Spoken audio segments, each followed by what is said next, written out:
This is a character design exercise in which I am improvising both the role of the interviewer and the role of the creature being interviewed. Characters with the most likes and views will be animated and made into a lo-fi album.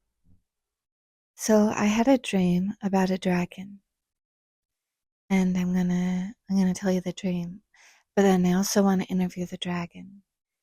I went to a gold and pink mansion and noticed tiny baby dragons in the puddles.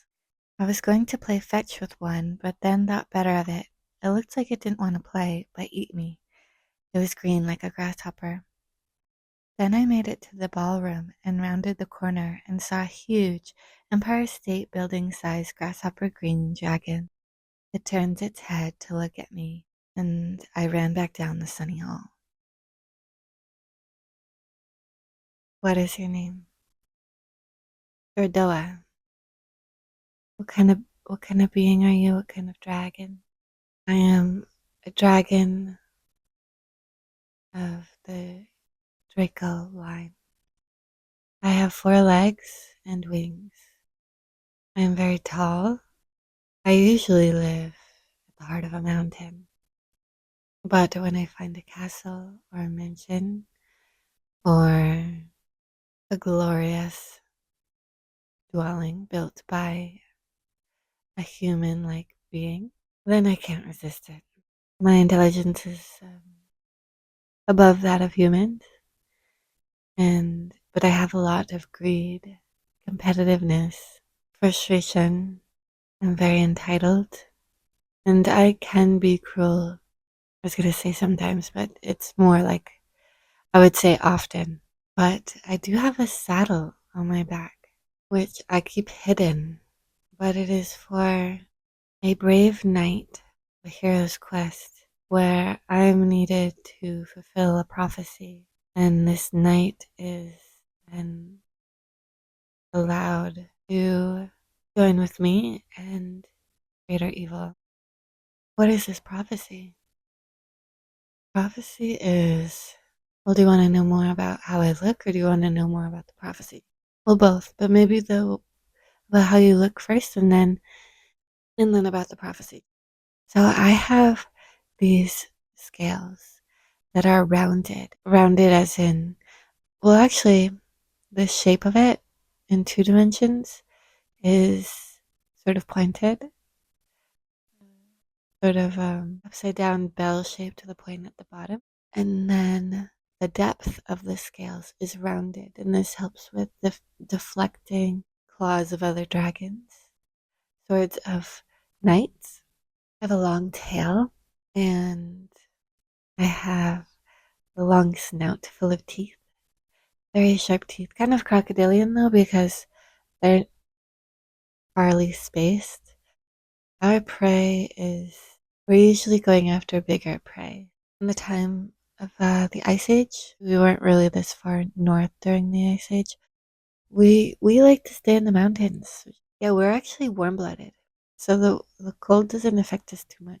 But some of our species, if they live in closer to the equator, would actually fly north to hunt the woolly mammoth. But usually, if they were close enough to the equator, they would hunt the elephants. Elephants are our main source of food. Now that the woolly mammoth is extinct in the northern hemisphere, we eat horses or cattle. Yeah, we can easily fly around the world in a day. We're very, very fast. We sleep most of the day. We sleep about 20 hours of the day. We have bat-like wings. All right, and so for the prophecy, something that might happen within the next 2 centuries. Within the next 2 centuries, this prophecy will come to pass. And though I cannot describe it directly beyond what I've already described, uh, it sounds like fun, honestly. Except for having a human on my back. There are no reins. I am not being controlled by this human. But he can hold on to the saddle. It's a safe place to put him. It's about defeating other dragons. There's a very malicious dragon that will arise. I mean, he's already alive. Actually, no. He's a very young dragon. And he is alive, but no one knows about him. He has no reputation because he's so young. Most dragons our size are known throughout the world, personally. So this dragon will, in sort of a revengeful, spiteful, rebellious, he will rise to power. He'll actually go on a quest for himself first. Said that he will go to all four corners of the universe to retrieve certain powerful objects, stones, that he is to embed into his skin in order to obtain its magic and its power. This will cause him to grow stronger, faster, smarter, and more intuitive. But all these powers will also cause him to become very sensitive, unstable. So this is sort of the cascade into evil, into unkindness and problematic behavior, lead to his demise, his own wrongdoing. I don't know how the battle will go, and I do not know if he will survive, or if we will survive, for that matter. Why did you visit me in my dream? I visited you in your dream because, honestly, you visited me in my dream. You're looking for something, or you are following the beauty of this mansion, a decadent home.